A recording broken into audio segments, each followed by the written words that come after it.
Queridos amigos, queridas amigas, que o Senhor seja conosco, nos abençoe, nos guarde, nos envolva nas blandícias de paz dos espíritos bons. Quando Jesus desceu do Monte Tabor, no famoso episódio narrado pelos seus biógrafos, após o contato com Elias e Moisés, na famosa transfiguração, naquilo que ficou conhecido como a primeira sessão de materialização ou de efeitos ectoplásmicos, segundo os autores da fenomenologia paranormal, narram os evangelhos que ao descer daquela montanha, daquele planalto, algo sutil, o mestre defronta com um pai que estava desesperado e que explicava a situação mental, transtorno pelo qual o filho passava, transtorno esse, que era um conjunto de sintomas característicos da epilepsia, fazendo o jovem convulsionar, segundo o relato paterno, até babar sangue, e ao mesmo tempo fazendo com que ele, em algum momento, se jogasse ora na água, segundo o relato evangélico, ora no fogo. E o pai acrescenta, concluindo o seu relato, dizendo: eu apresentei aos vossos discípulos, e eles não conseguiram curá-lo. Jesus se aproxima daquele paciente com aparente epilepsia, mas não era.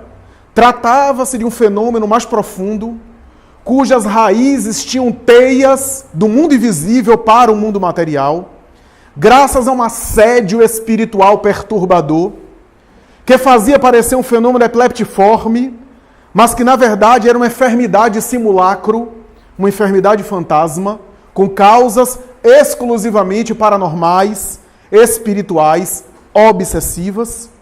Jesus se acerca, trava um diálogo com o agente perturbador que fazia aquele jovem perder quase que por completo a lucidez mental. E depois de alguns minutos, o jovem convulsionou mais uma vez e recobra a lucidez psiquiátrica. Mas o que eu quero enfatizar desse diálogo é quando os apóstolos se aproximam do mestre e perguntam por quê. A esse nós não conseguimos curar. E Jesus dá uma resposta que, ao longo dos tempos, pareceu enigmática, ou, para a teologia da Idade Média, uma apologia a determinados rituais que fizeram parte do corpo da Igreja Romana. Porque a essa classe, disse ele, a essa classe de espíritos são necessários jejum e oração. Ali estava colocado de maneira indelével a ideia de que para os possessos, termo utilizado para a época, para os endemoniados, se fazia necessária abordagens diferentes a partir do quadro que se apresentava, do tipo de discurso que o paciente em alguns momentos apresentava, do tipo de sintomas que ele oferecia, da gravidade do problema.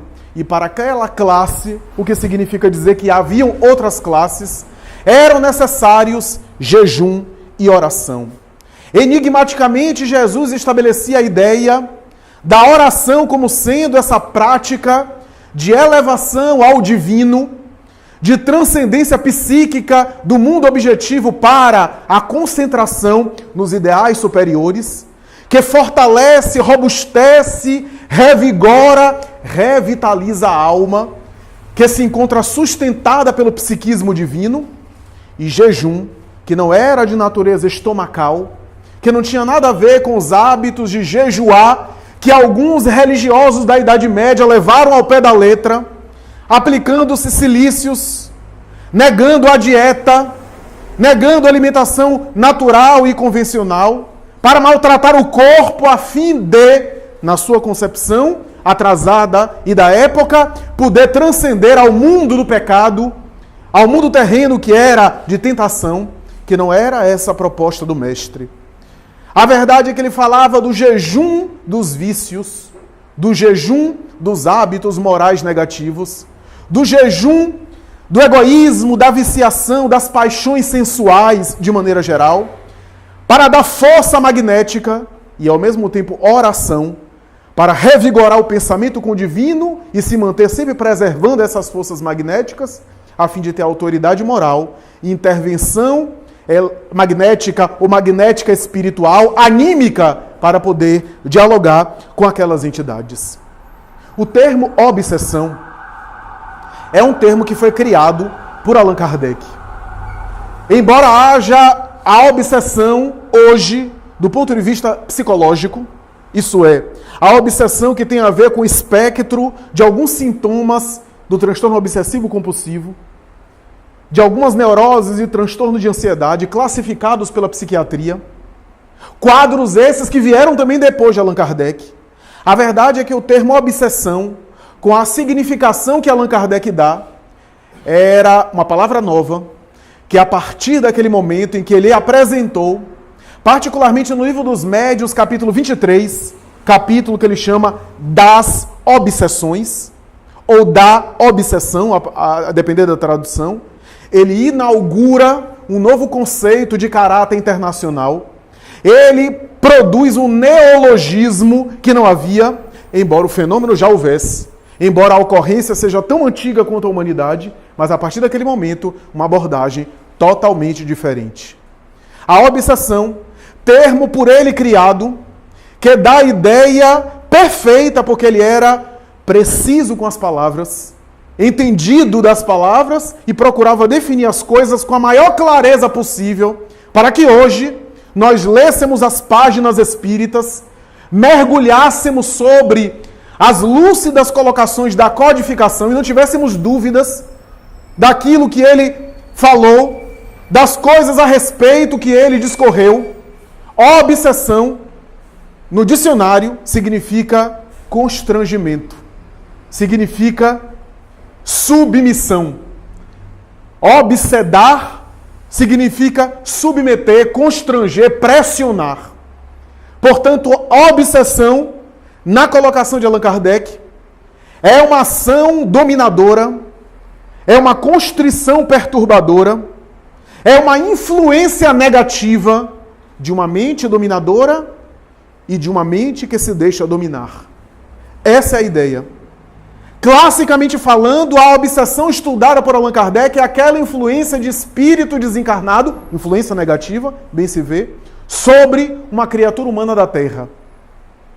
Ainda que nós hoje sabemos que a obsessão pode se estabelecer entre encarnados, basta a gente ver alguns relacionamentos perturbadores, de paixões mórbidas, de posse, de controle sobre o outro, de ciúmes, de inquietações, que também são fenômenos obsessivos entre encarnados, ainda que a gente possa compreender relações perturbadoras entre uma criatura humana da Terra e um ser que tem vínculo com ela mantém vínculo, mas que já desencarnou e que sofre a ação perturbadora do indivíduo encarnado na Terra, ainda que a gente possa compreender isso, ainda que haja exemplos citados na literatura de pessoas que se agarram, por exemplo, ao ente querido que se foi, que desencarnou, não se agarram no sentido de uma lembrança positiva, porque lembrar positivamente do parente que se foi, todos nós fazemos isso. Lembramos positivamente e aquilo faz bem, inclusive, ao ser desencarnado. Lembrar, chorar, sentir saudade, num equilíbrio, faz bem, porque os espíritos gostam de ser lembrados, como as criaturas gostam de ser lembradas. Kardec diz isso em O Livro dos Espíritos. Mas há criaturas que se agarram ao parente querido, os evocam, constrangem-nos, perturbam-nos. E se o parente, o ente querido, que na maioria dos casos é isso que ocorre, não tem evolução moral suficiente, se sente perturbado. Se sente atingido por esses dardos mentais que nós enviamos a neles. Os atingimos, os perturbamos com as nossas evocações. Ainda que a gente compreenda esses fenômenos que existem, a obsessão estudada por Kardec na codificação, particularmente no capítulo mencionado da obra O Livro dos Médiuns, é a influência espiritual de um desencarnado sobre o encarnado. Por quê? Porque essa é a mais frequente, é a mais geral, é a que mais acontece a miúde, é a que ocorre, que preocupa as criaturas humanas da Terra, porque o espírito desencarnado, por mais embaraçado que ele esteja no mundo material, ele tem uma autonomia e uma liberdade maior do que nós que estamos presos ao corpo físico. Ainda que seja um espírito muito ignorante, que ao passar por essa sala, ele precisa esperar que a porta se abra para ele passar, por conta da sua fixação na matéria, ele não acredita que o seu perispírito possa atravessar a matéria, por conta do seu apego ao mundo material. Ainda assim, essa criatura não está no corpo físico. Não estando mergulhada no corpo físico, ela tem uma autonomia, uma liberdade maior. Ela não tem a influência do corpo e da matéria sobre ela como nós temos. Ainda que ela esteja muito apegada, não é da mesma forma. E o espírito quase sempre enxerga aquilo que ele quer. À semelhança de você que dorme e que sonha com uma coisa e só fica sonhando com aquele assunto. O espírito fica fixo na paisagem, na atmosfera daquilo que ele alimenta. Então é óbvio que um espírito desse, ele tem uma autonomia maior de agir sobre a criatura humana, como o Evangelho fala, o espírito sopra aonde quer. Há essa liberdade. Uma entidade espiritual certa vez me disse isso, é mediúnica. Vocês dormem, vocês comem, vocês distraem, e eu posso ficar 24 horas por dia estudando a melhor hora de te atacar. Olha que beleza. E é verdade, há uma vantagem nesse sentido. Mas ele falou uma meia-verdade, que nós vamos explicar. A verdade é que essas influências são mais constantes do que nós imaginamos. E antes de entrar propriamente nas causas da obsessão, é importante salientar isso. Allan Kardec se preocupou com a obsessão e chamou a obsessão de um flagelo da humanidade ainda desconhecido, quase sempre ignorado. O que significa dizer que por detrás de grandes tragédias há também assédios espirituais que passaram despercebidos. Se a gente examinar de maneira bem simples as grandes personalidades da história, atribuladas, perceberemos que aqueles fenômenos que elas viveram não eram apenas fenômenos humanos, mas que tinham um comércio e uma promiscuidade com seres de outra dimensão, promiscuidade psíquica. Se a gente observar as grandes cortes da nobreza da história da humanidade, desde, por exemplo, a Casa Júlia do Império Romano, de Júlio César, portador de transtornos sexuais sérios de epilepsia, até Domício Nero, que matou a própria mãe e a esposa, a gente tem uma larga safra de transtornos mentais, mas não apenas isso, também seres espirituais confabulando com eles. Se a gente examinar as grandes cortes dos Médicis, dos Habsburgs, dos Bourbons, se a gente examinar, por exemplo, as grandes personalidades de Portugal que vieram para aqui para o Brasil, Dona Maria I de Portugal,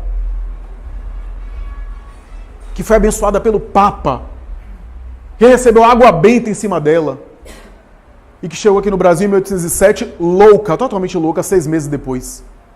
O seu filho Dom João VI, regente da coroa, que também tinha transtornos muito semelhantes.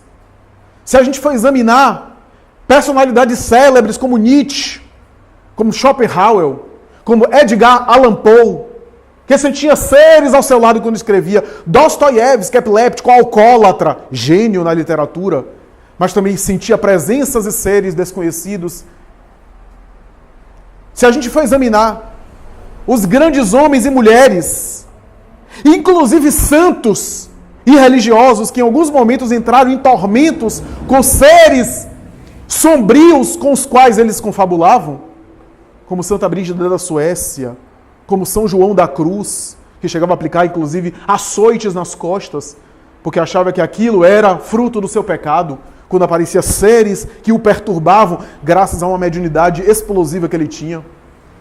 Como Teresa de Ávila, que via seres espirituais na igreja se viciando os religiosos, e assim por diante, veremos essas influências. Quando eu examino, por exemplo, a personalidade de Nabucodonosor, rei da Síria e da Babilônia, o homem mais poderoso do seu tempo, de vez em quando ele tinha um surto, se acreditava um cavalo, e ia pastar e comer como os cavalos no jardim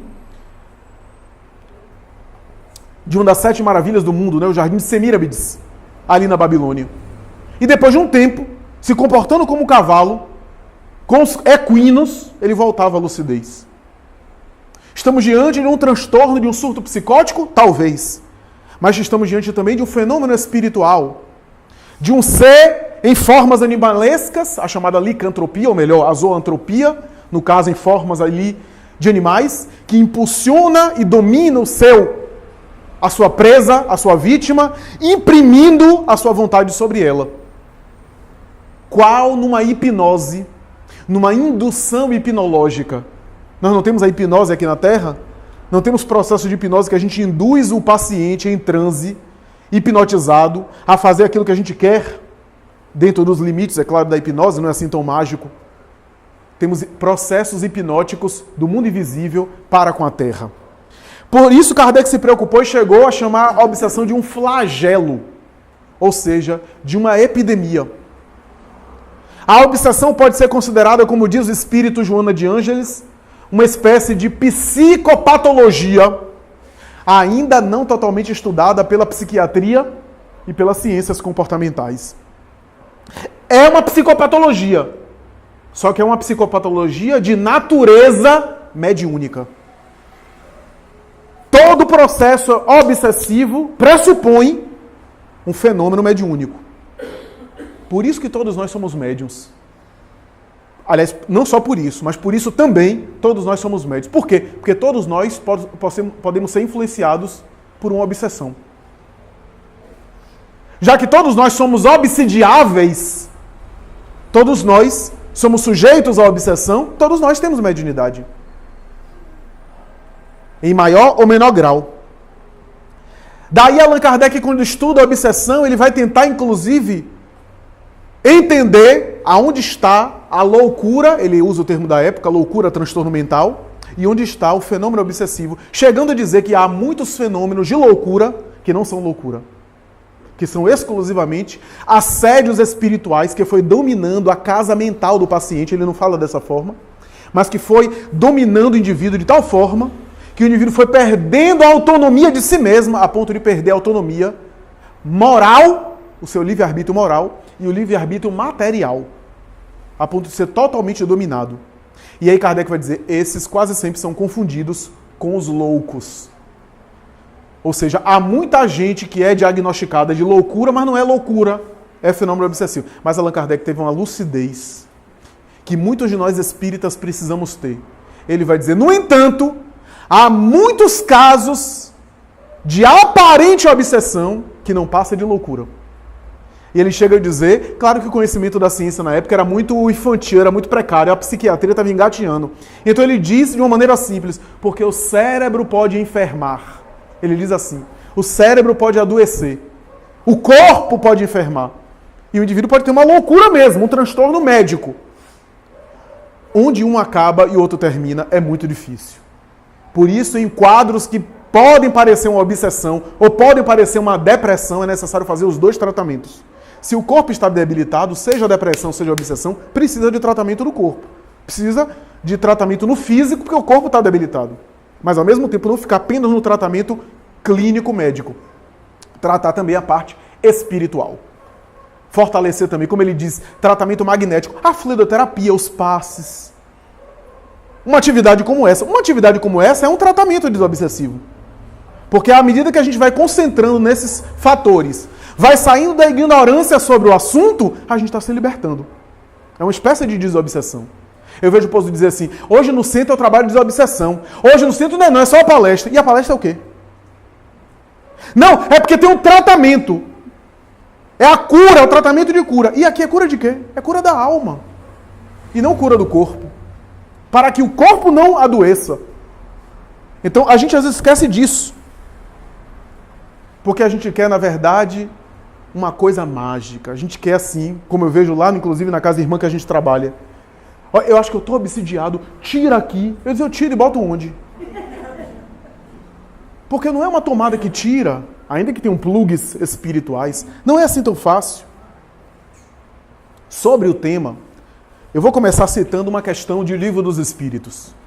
Porque nessa questão, Kardec começa, talvez, a desenvolver a preocupação de entender a causa ou as causas da obsessão. Olha que lucidez a pergunta, me permitam ler a questão.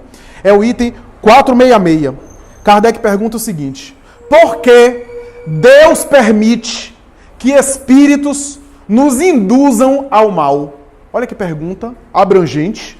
Não está falando só da obsessão, está falando da indução ao mal. Mas nessa pergunta está embutida também a obsessão, porque a obsessão é uma influência maléfica. As entidades venerandas respondem: os espíritos imperfeitos são instrumentos destinados a pôr em prova a fé e a constância dos homens no bem. Tu, estava falando com Kardec, tu, sendo espírito, deves progredir na ciência do infinito. E por isso, tu passas pelas provas do mal, para chegares ao bem. Nossa missão é colocar-te no bom caminho. E quando más influências agem sobre ti, é que as atrás pelo desejo do mal, pois os espíritos inferiores vêm te assistir no mal quando tens vontade de praticá-lo. Eles não podem ajudar-te no mal, senão quando queiras o mal. Pois bem, se és inclinado ao assassínio, ao homicídio, terás uma multidão de espíritos que alimentarão em ti essa ideia. Mas também terás outros que se empenharão em influenciar-te para o bem, o que restabelece o equilíbrio da balança e te deixa o senhor dos teus próprios atos. Essa pergunta é muito profunda e a resposta mais ainda. Por quê? Porque aqui os espíritos falam da influência como prova, ou seja, enquanto somos espíritos ainda em aperfeiçoamento, espíritos ainda atrasados, espíritos ainda inferiores, somos sujeitos à ação de espíritos que nos induzem ao mal para testar as nossas virtudes. E a gente só cresce nos testes. Por isso que aqui na encarnação a gente está no Enem. Na prova do Enem. Nós estamos sendo avaliados. E como é que se avalia virtudes intelecto-morais? No exercício delas. E como é que é o exercício, a paciência, a constância, o perdão, a dedicação ao bem, se não diante de obstáculos que fortalecem o espírito? Então, primeiro lugar, é uma prova. Depois ele fala de um desejo, de uma inclinação para praticar o mal. Aí a pessoa que está passando obsessão diz: mas Flávio, eu nunca fiz mal a ninguém. Eu sou uma pessoa tão boa. Eu não mexo com ninguém. Eu não quero fazer o mal a ninguém. Mas aqui o conceito é muito mais profundo do que pensar.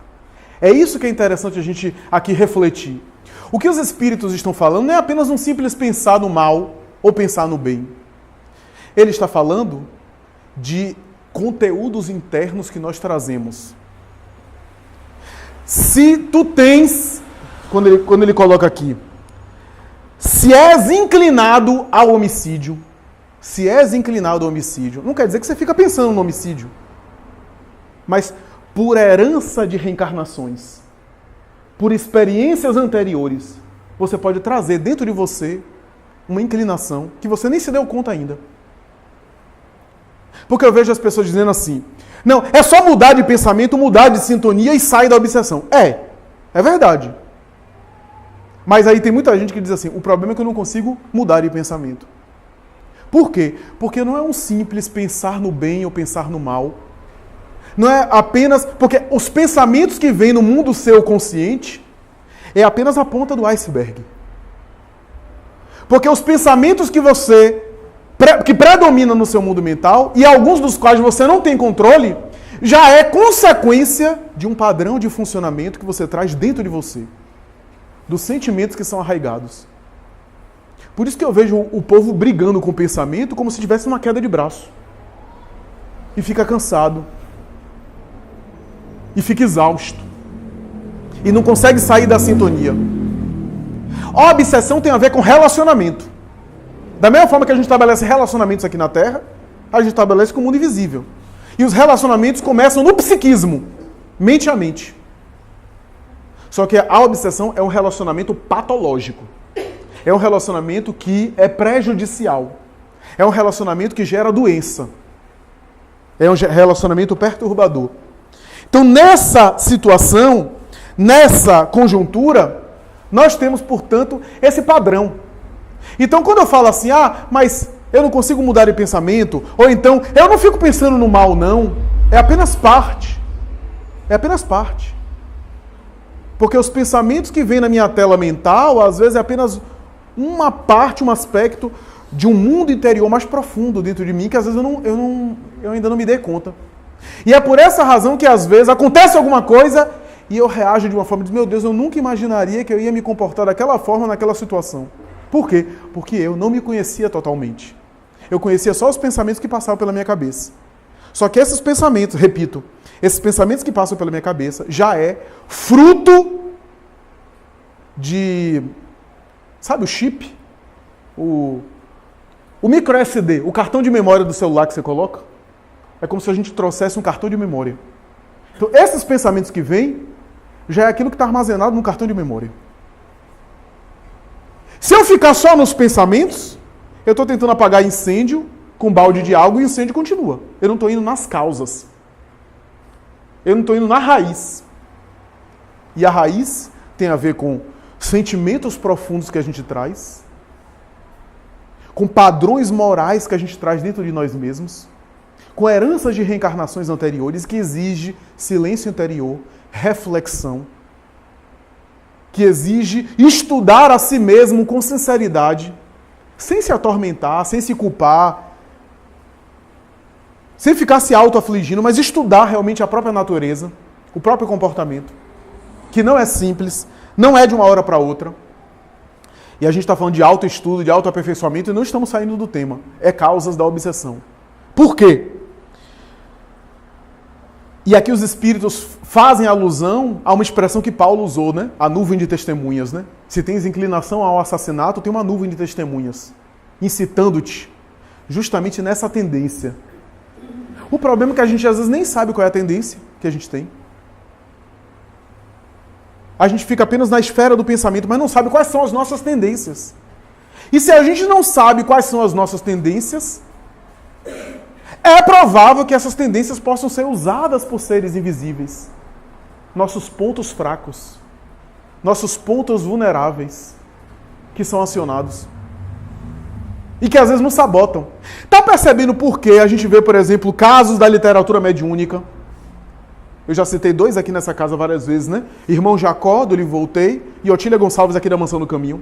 Espíritas que eram conscientes, que compreendiam a realidade do mundo espiritual, que se dedicaram ao bem e despertaram o mundo espiritual, ficaram surpresos, porque não achavam que iam se deparar com o que se depararam. Que tiveram dificuldade de sair do cadáver, que ficaram presos à matéria. Aí a gente fica pensando, mas por quê? Por quê? Porque não é apenas um conhecer, um se conscientizar, mas é um sentir. E às vezes a gente tem uma noção de nós mesmos limitada. A gente acha que sabe sobre nós mesmos. A gente acha que se conhece. E às vezes a gente conhece uma parte apenas de nós. E por isso a gente se surpreende. Por que a gente se surpreende? Meus amigos, se o Espiritismo vem dizer que a desencarnação não vai te levar para um local de paraíso ou um local infernal ao passe de mágica, que o que você vai ver no mundo espiritual é um reflexo, é uma projeção do seu mundo interior.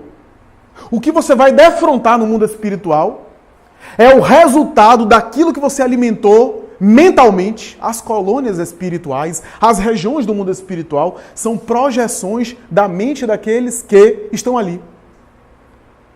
É fruto daquilo que os indivíduos alimentaram. Se aqui no mundo a gente alimenta algumas coisas e a gente se aproxima e se afasta de determinados lugares, sem a gente nem se dar conta.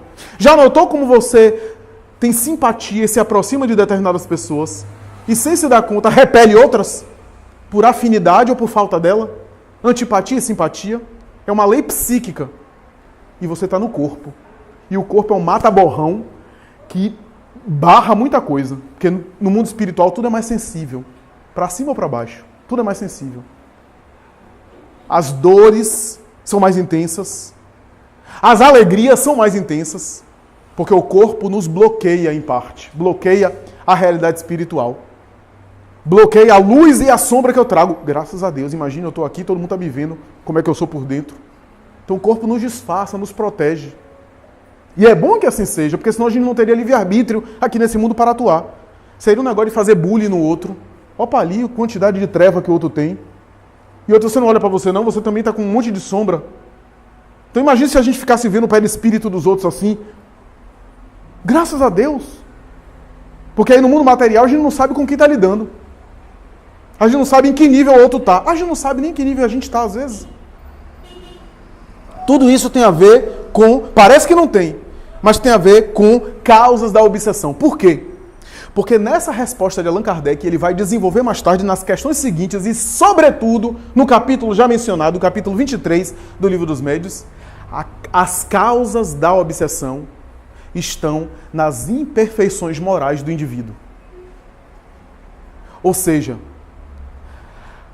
a geratriz da obsessão tem a ver com os pontos vulneráveis, com a minha imaturidade psicológica, com os traços de personalidade que eu tenho, ainda infantis, imaturos, com as características da estrutura emocional minha, ainda disfuncional, ainda impulsiva, com as características emocionais ainda não amadurecidas, com vícios morais que eu cultivo, com vícios mentais que eu cultivo, com posturas e atitudes inadequadas.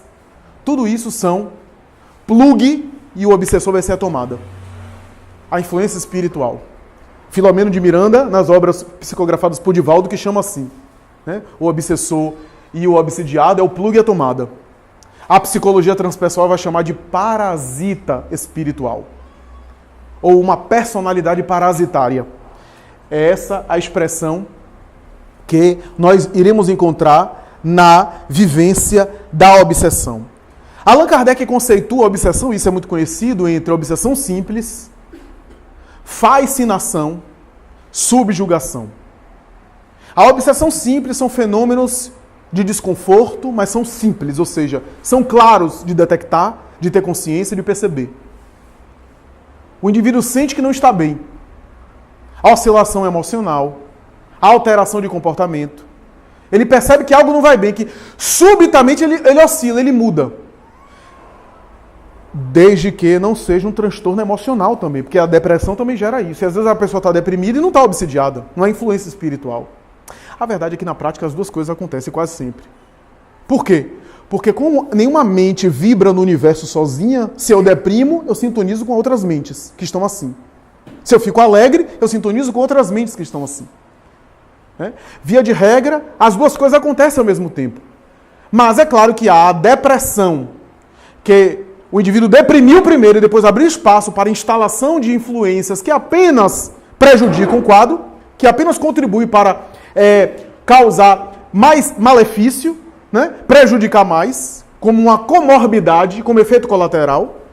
E há aqueles quadros que começam com a obsessão e a obsessão gera uma depressão. E também é difícil saber quando é que um começa e outro termina. Porque às vezes essas coisas acontecem junto. É claro que há quadros mais assim exclusivamente depressivos e que a influência espiritual é só oportunista. Mas há quadros específicos de obsessão, que o fundo é claramente obsessivo. A pessoa deprime, a pessoa desenvolve transtornos de ansiedade, outros transtornos, mas a causa maior é a obsessão daquele quadro. E eu detecto isso, é muito difícil detectar, mesmo para os profissionais de saúde. Mas eu detecto isso quando o paciente, nesses quadros, toma medicação, faz os tratamentos convencionais e não tem resposta. O paciente está com um quadro esquizofrênico, o antipsicótico, por exemplo, que reduz as alucinações, que faz ele ter uma vida mais funcional. O estabilizador do humor, que faz a labilidade de humor, a oscilação de humor ficar mais constante. O lítio e assim por diante. Não consegue ter esse efeito que nos pacientes convencionais da psiquiatria tem uma resposta boa. Naquele paciente dá medicação e ele continua tendo sintomas. Quase sempre esses quadros que não respondem ao tratamento convencional se trata de um fenômeno obsessivo, ainda que possa também desenvolver quadros orgânicos. Porque imagine, por exemplo, uma ação obsessiva durante anos. Pode desarticular o sistema nervoso central. Pode gerar um estresse de tal forma que a aparelhagem hormonal endócrina das glândulas, tireoide e outras glândulas, os neurotransmissores, endorfinas cerebrais, e a pessoa realmente desenvolveu um quadro orgânico, mas que começou num princípio obsessivo.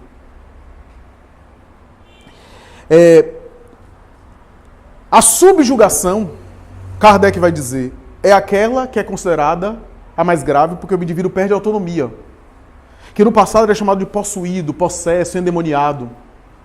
Ele vai dizer, no quadro da subjugação, o paciente quase sempre não sai sozinho. É difícil o paciente sair sozinho. Por quê? Porque às vezes ele perde até a lucidez. A consciência objetiva.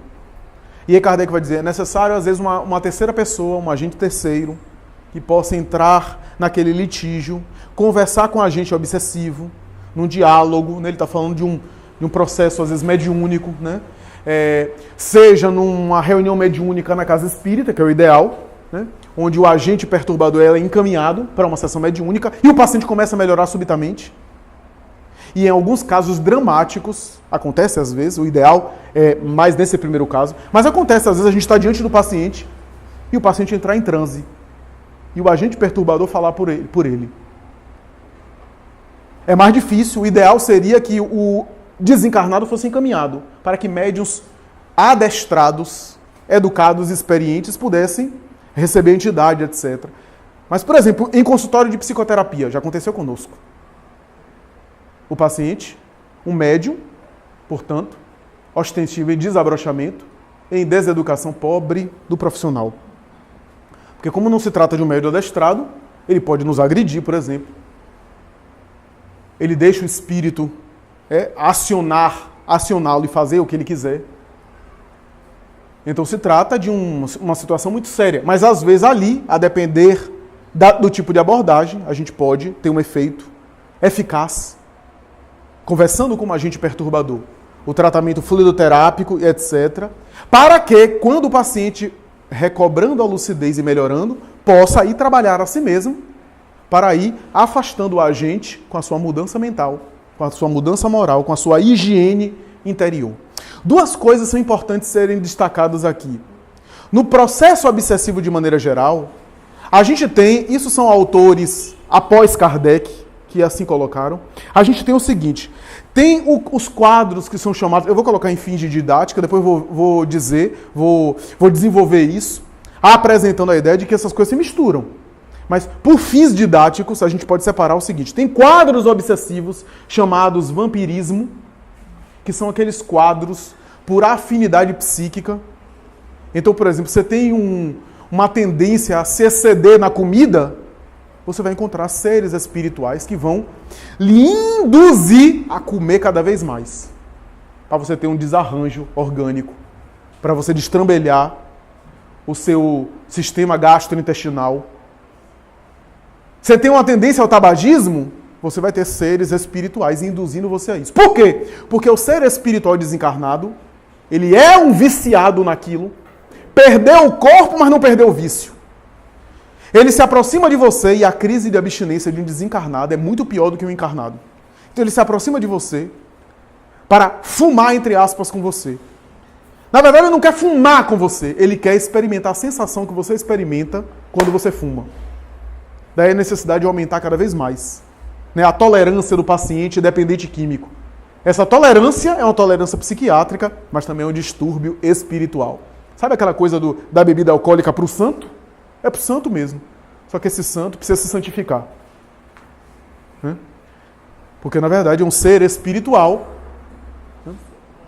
que absorve essas sensações, que vampiriza o encarnado, se alimentando psiquicamente das energias do corpo, porque apegado ao corpo está. Filomeno de Miranda tem uma obra que ele vai dizer, à medida que esse processo se desenvolve, o encarnado vai se desvitalizando e o desencarnado vai se humanizando, vai encarnando. Quando acontece o rompimento, seja por uma reencarnação compulsória, seja por uma intervenção dos benfeitores maiores, que rompem porque já chega, rompem aquele relacionamento, aquele vínculo, ambos sentem uma crise de abstinência. O encarnado, se ainda está encarnado, desvitalizado, sente falta, porque ficou viciado no obsessor, e sente uma experiência que às vezes pode levar até a desencarnação, tem um caso assim de Filomeno de Miranda, e o desencarnado O desencarnado sente uma experiência como se estivesse remorrendo, como se estivesse desencarnando de novo. Porque como ele está cheio de fluidos animais, fluidos da matéria do corpo, ao cortar o vínculo, é como se cortasse uma eletricidade. E ele experimenta um choque, né, da falta das sensações materiais. Então vejamos como a coisa é séria. Só que eu estou dividindo só para ilustrar. O segundo ponto, além do vampirismo, nós temos um outro quadro obsessivo, genericamente falando, que não é o quadro por vampirismo, é o quadro por desafeto pessoal. Eu magoei alguém, eu traí uma pessoa, eu agredi, eu assassinei uma pessoa, a pessoa não me perdoa e me persegue. Me persegue nesta vida, eu desencarno, continua me perseguindo, eu reencarno, a pessoa continua me perseguindo. Um desafeto pessoal. São casos dramáticos. Hermínio de Miranda, na obra Diálogo com as Sombras, examina alguns. E ele vai trazer um conceito interessante. Quase sempre, esses quadros são de afetos que ficaram magoados. Porque quase sempre a gente se magoa naquelas relações mais próximas, que nos fere a confiança. Então, no fundo, esses espíritos obsessores são afetos que se magoaram. Como diz Emmanuel, o ódio é o amor que enlouqueceu. Então, nós vemos, portanto, esses desafetos. Só que eu estou separando para a gente entender. Por quê? Porque eu vejo muitas vezes o espírito que foi magoado, que foi agredido, que foi assassinado, que quer agora acessar a sua vítima, desafeto pessoal, às vezes utilizado o vampirismo para poder ter acesso na sua casa mental. Então o indivíduo tem uma conduta correta, ele estuda a tendência do indivíduo, sei lá, estuda e vê que a tendência é a da sexualidade e começa a induzi-lo a um comportamento sexual promíscuo. Por quê? Porque quando a mente cai nos excessos, na promiscuidade, esse desafeto pessoal, utilizando do vampirismo, essa mente se torna refém dele. Se ele consegue induzi-lo às paixões primitivas, a mente cai de sintonia, baixa e consegue conexão. E ao conseguir conexão, ele consegue aquilo que ele quer. Se a indução é só pelo vampirismo,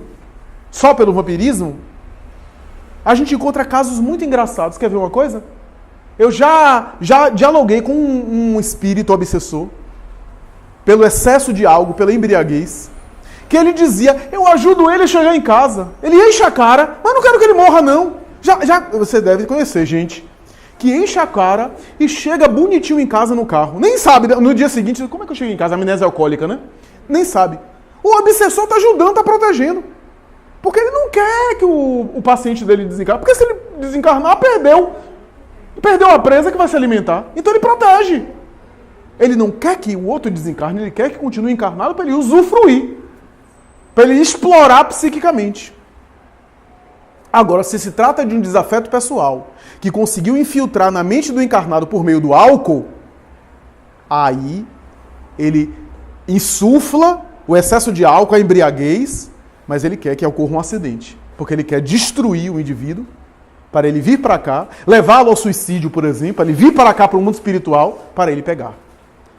Mas essas coisas de vampirismo e desafeto pessoal se misturam. O vampirismo pode gerar um prejuízo, uma destruição do outro, e o desafeto pessoal pode utilizar do vampirismo, do recurso do estímulo aos vícios, para chegar onde ele quer. Então, vejamos que tudo isso para dizer que é necessário primeiro estar atento aos sintomas de obsessão. A obsessão simples, como eu falei. A obsessão por fascinação. A obsessão por fascinação, sabe o que é? Quando a pessoa começa a ficar muito narcisista. Eu sei que por aqui, pro Castelo Branco, não tem ninguém assim. Aquela pessoa assim que é dona da verdade. Só ela que sabe tudo, só ela que é a certa, só ela que tem uma opinião melhor, ela tem que impor a sua opinião para os outros. Narcisismo. Né? Ela não ouve ninguém. Obsessão por fascinação. Essa pessoa já é muito mais difícil de ser tratada, porque ela própria está iludida. Então a gente não consegue chegar nela, nem para dialogar. Essa já é mais complicada. No caso dos médiuns, o centro espírita se acha os missionários, se acha as criaturas formidáveis que estão recebendo Deus, os apóstolos, Jesus, Maria, José, todo mundo. São médiuns, às vezes, que se acham tão especiais que estão no trânsito Aí tem que parar o carro, peraí, que o espírito quer psicografar. Eu já vi isso. Só tá na cozinha, fazendo a comida da família. Peraí que a entidade quer se psicografar. Quer dizer, a entidade não tem disciplina não? E você também não tem? Quer dizer, qualquer hora para, então não tem organização. Mas vá falar com uma pessoa assim. Ela vai dizer que está correta e que você que está errado. E a subjugação, que é aquele quadro que a gente falou. Estar atento para ideias fixas. Monoideia, faça, vá lá e faça, fala e faça. Essa ideia fixa que vai se cravando e que a gente diz, não quero, e vem e volta. Toda ideia fixa pode sugerir uma obsessão. Por quê? Porque é uma vontade que tenta predominar sobre a nossa mente. Sabe esses diálogos que a gente estabelece dentro da gente? Eu faço isso, não faço isso, não faço. É um diálogo, mas quando passa a ser um monólogo, aquela ideia que fica tentando cravar em nossa mente, porque é uma outra vontade predominando sobre a nossa vontade. Oscilações emocionais, como a gente já falou aqui. Se você não tem um quadro emocional específico de depressão, etc., você está aqui, de repente, um mal-estar terrível, uma sensação do nada, uma sensação de mal-estar, toma conta de você, um aperto no tórax, uma angústia difícil de explicar, é provável que seja irradiação de outras mentes. E quando eu falo de outras mentes, pode ser de encarnado também. Aquela pessoa que você não gosta, aquela pessoa que está de mal com você, aquela pessoa que quer lhe pegar, aquela pessoa que vive com a mente em cima de você. Pode ser essa também. Pode ser de um encarnado. E pode ser desencarnado. Pouco importa se é de encarnado ou desencarnado. Só pega se você permitir, se você ficar autorizando essa invasão. Da mesma forma, quando de repente, do nada, vem uma euforia, uma sensação de bem-estar, também são irradiações mentais positivas. Seja de encarnados que gostam de você, estão orando por você, seja de desencarnados que estão lhe amparando. Porque também temos isso, né? Sensações de bem-estar, uma euforia, uma alegria de viver, uma sensação indescritível, que pode ser também fruto dessas irradiações. Nunca confundir obsessão com episódios de influência. Já falei isso aqui, né? Influência espiritual todos nós sofremos. Todos nós. É só você acordar de mau humor. É só o filho perturbar o café da manhã. Quer que você se irrita, pronto, você entrou numa faixa. É um episódio. Esses episódios, entre aspas, obsessivos, todos nós temos. A gente entra na faixa, daqui a pouco a gente muda, sai da faixa. Sai da sintonia, uma onda de rádio. A obsessão, como define Kardec, é um certo domínio. Se você só vive acabrunhada ou acabrunhado, se você só vive com pensamentos deprimentes, se você só vive na monoideia negativa, aí já estamos em outro quadro. Aí é necessário repaginar o mundo mental. Porque aí a gente está diante de uma constância. E isso é importante a gente considerar. Eu me lembro, para aqui arrematar, né, e passar talvez para o amigo que queira perguntar, eu me lembro que Chico Xavier certa vez declarou uma coisa que a mim me fez muito bem na época. Porque a mim, na tarefa do labor espírita, algumas sensações de mal-estar que me vinham, algumas situações assim descritíveis, que eu sempre fui muito cético, para não ficar só colocando na conta dos espíritos e só ficar diagnosticando espiritualidade, eu sempre tentava levantar outras hipóteses primeiro. Mas era impressionante algumas situações que me ocorriam, como ocorrem com alguns médiuns. Sensações até difíceis de explicar. Eu costumo dizer, se o médium for explicar tudo aquilo que ele sente, ele vai tomar eletrochoque e vai ficar internado. Que é tanta sensação difícil de explicar. Ele está conversando com alguém, vem um monte de sensação, daqui a pouco ele conversa com outra pessoa, já vem outra coisa. Se ele concentra muito conversando com alguém, daqui a pouco ele está penetrando psiquicamente na pessoa, ele fica pior do que a pessoa. A pessoa é bipolar e fica tripolar. Então tem que ter muito cuidado. Né? E eu não entendia porque mentalmente e psiquicamente eu estava muito bem. Mas às vezes passava ideias, algumas coisas difíceis, alguns sintomas aparentemente físicos. E eu me lembro que Chico Xavier, no livro Lições de Sabedoria, uma coletânea de entrevistas, a Marlene Nobre, ele responde a uma pergunta dela, está com o título Pensamentos Sincronizados. E ele vai dizer que chegou um momento da vida dele que ele começou a sentir algo dentro do crânio, algo muito negativo, que ele não conseguia mais concentrar. Alguns sintomas pareciam de labirintite. Se assemelhassem a um sintoma de labirintite, sem ser. Ele fez os exames médicos, submeteu. Ele tinha um problema no olho direito já na época, né? Ele achou que era alguma coisa da pressão ocular, mas os médicos disseram que não. E depois de ele fazer tudo, é isso que a gente precisa fazer. Depois de fazer todo o exame médico, depois de descartar todas as opções clínicas, ele agora fez a outra parte. Fechou o quarto, fez silêncio interior e procurou refletir. O que é que está me acontecendo? Começou a se perguntar.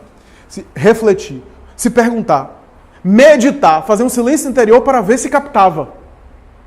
Ele se viu, no caso da mediunidade dele, é muito ostensiva, né? Saiu bastante acentuadamente fora do corpo, saiu do corpo e viu, e percebeu que eu estava numa teia de uma multidão de centenas de entidades espirituais negativas.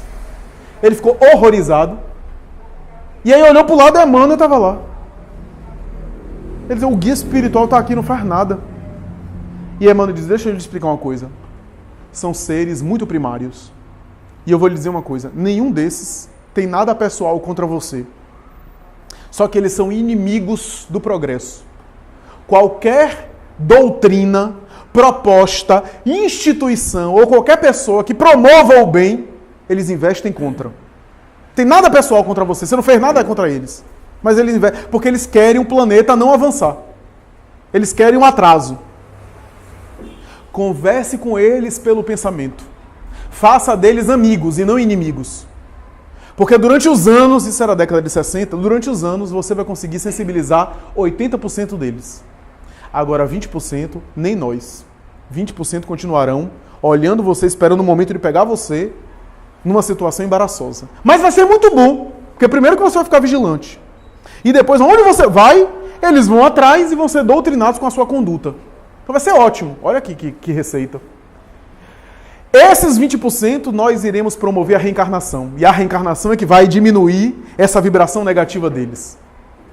Chico, na década de 80, no final da década de 80, 1989 para 90, ele deu essa entrevista dizendo assim, já passaram tantos anos e tudo aquilo que o mentor falou se cumpriu. Boa parte deles, a grande maioria, são meus amigos, porque eu conversei com eles pelo pensamento. Depois que eu li isso, eu disse assim, se Chico Xavier passava por experiências dessas, não se trata de um fenômeno obsessivo, porque ele não ficou dominado. Obsessão é um domínio, mas é uma tentativa. Jesus, o Espírito puro por excelência. As entidades não dominavam a mente do Cristo, não chegavam nem perto disso. Mas o que é que faziam?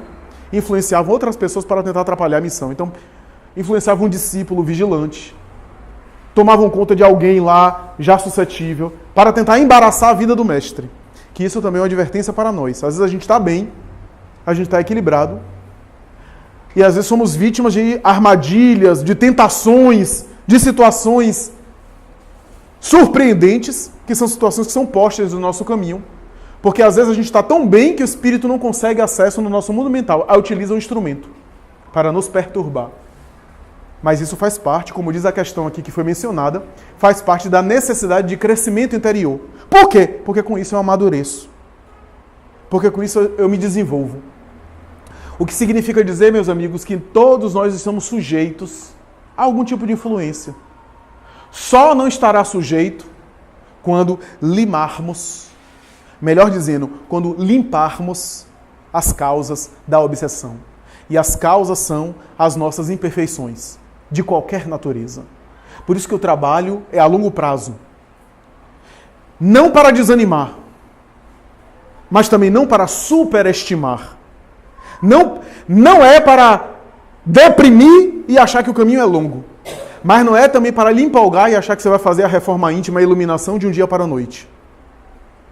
Como diz Emmanuel, não subestime o valor de uma encarnação. Porque em uma encarnação você pode fazer muito, mas também não superestime uma encarnação, porque uma encarnação é um dia no relógio da eternidade. Então, fazer silêncio interior, treinar a paciência.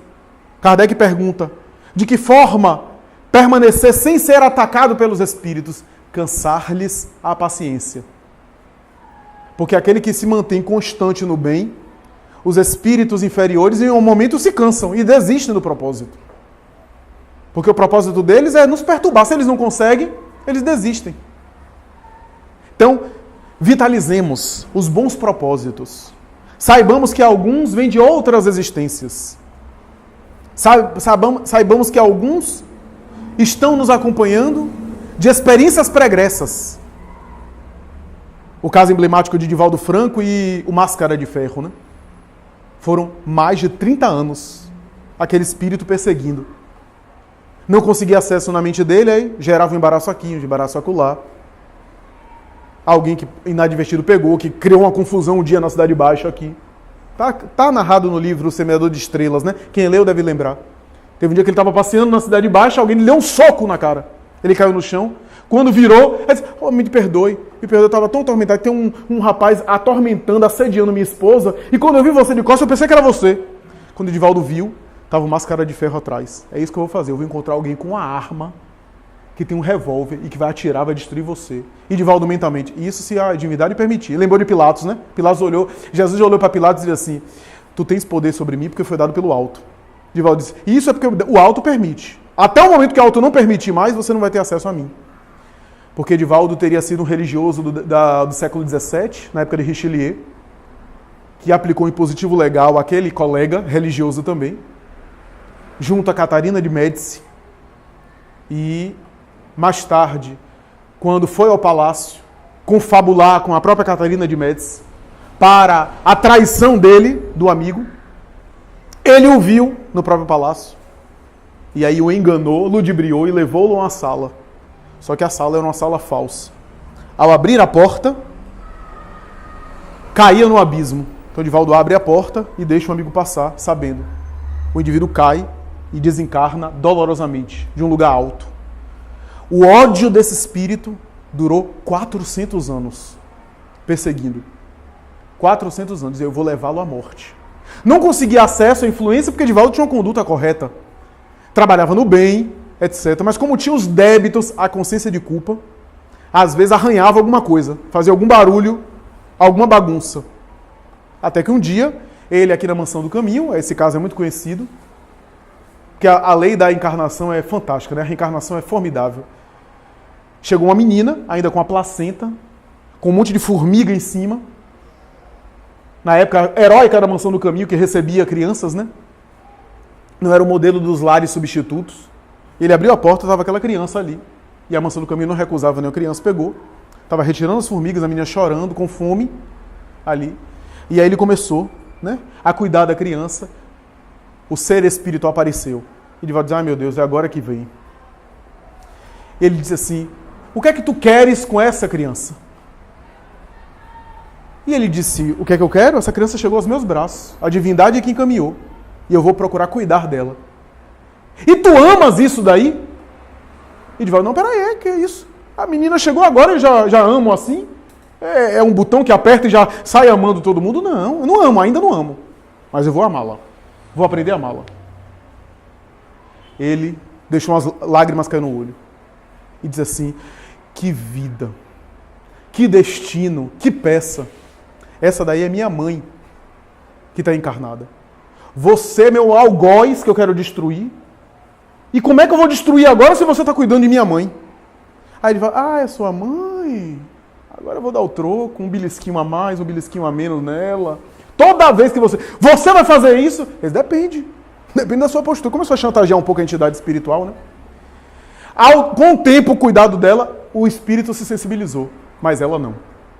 A menina cresceu, o Divaldo conta isso recentemente, né? A menina cresceu com antipatia. Ele chega das viagens das palestras, os meninos vêm abraçar e ela ficava no quarto. Dava uma desculpa. Ele tentou de tudo. Fulana, como foi de viagem? Tia, eu não viajei. Eu pensei que tivesse viajado. Então fui eu que viajei e você não falou comigo até. Mas tio, é porque o senhor estava muito ocupado. Sempre dá uma desculpa. Até que quando ela fez 15 anos, ele fez uma presepada assim, né? Fechou a porta do quarto, agora você tem 15 anos, sente aí que eu quero conversar com você. Aí fez um teatro assim, para impressionar, disse assim, sentou, olhou bem para ela nem olhava nos olhos, para baixo. O ódio dentro, o conflito. né? O ódio da encarnação passada, aquilo que ele fez ao filho na encarnação passada, ela trazia no inconsciente sem saber. Ele então olhou para ela e disse assim: minha filha, olha nos meus olhos. Eu já lhe maltratei alguma vez aqui? Não, tio, nunca. Eu já lhe fiz algum mal? Em nenhum momento. Eu já lhe bati? Vontade eu até tive, mas já lhe bati? Não. E por que você não gosta de mim? Ah, não! Não minta para mim, você não gosta de mim. Não tem problema. Eu não vou ficar magoado com você. Eu gosto de você. Se você não gosta de mim, o problema é dos seus sentimentos. Isso não vai mudar o meu afeto por você. Mas eu quero só que você me explique. Ela começou a chorar. Quer dizer, eu não sei. Eu olho para o Senhor e tenho medo. Eu tenho uma sensação que o Senhor vai brigar comigo. Que vai fazer alguma coisa comigo. As matrizes de reencarnação passada. O Senhor vai me dar um carão. Vai me dar um castigo. Mas minha filha, eu já fiz isso. Nunca. Ali foi a catarse. Começou a chorar. Depois se tornou uma filha extraordinária. Edivaldo contou recentemente que hoje é uma mulher casada e tem um filhinho, o Máscara de Ferro, bebê, que agora volta aos braços dela, de novo como filho dela. E ele olha, Edivaldo diz: agora que eu tenho 90 anos, o Estatuto do Idoso me protege, eu olho para aquela criança e digo: você apronte agora, que agora o beliscão é em você. Quer dizer, causas da obsessão, as imperfeições morais, os débitos que eu trago, a iluminação, a mudança de atitude de agora, que vai me defender, vai me imunizar dos processos obsessivos. Muito obrigado, muita paz.